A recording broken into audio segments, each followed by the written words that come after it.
30 साल से इस जगह बैठा हूं, आज तक इंसान कोई नहीं आया। मैंने अपनी सारी कहानी सुनाई कि ऐसे ऐसे हजरत हम दुर्वेशों की मुलाकात के लिए उनको नमाज के औकात की खूब खबर थी। मैंने उठ के उनके हमरा नमाज पढ़ी, उसके बाद वो असर तक तिलावत करते रहे। फिर नमाज असर से फारिग हुए तो खड़े होकर उन्होंने 3 मरतबा ये दुआ पढ़ी। कहते हैं अल्लामा शाज़ली रहमतुल्लाह अलैह लिखी है कि फिर जब हम मगरिब की नमाज से फारिग हुए तो मैंने उनसे दरियाफ्त किया, या शेख आपने ये जो दुआ पढ़ी आपको किसने सिखाई और कहां से ली? ये सुनकर नाबीना बुजुर्ग ने मुझे यूं फरमाया, जो शख्स दुआ को रोजाना दिन में सिर्फ 3 मरतबा पढ़ लेगा अल्लाह उसको अब्दालों में शामिल कर लेंगे। अब्दाल कौन होते हैं?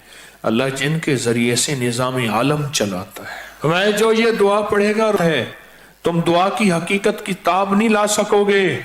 इस राज को जानने का तहम्मुल तुम्हारा दिल नहीं है। तुम्हारा दिल छोटा, तेरा जज्बा छोटा, तेरा यकीन छोटा। ये यकीन है। पर मैं सिर्फ 3 दफा ये दुआ पढ़ता हूं सुबह शाम।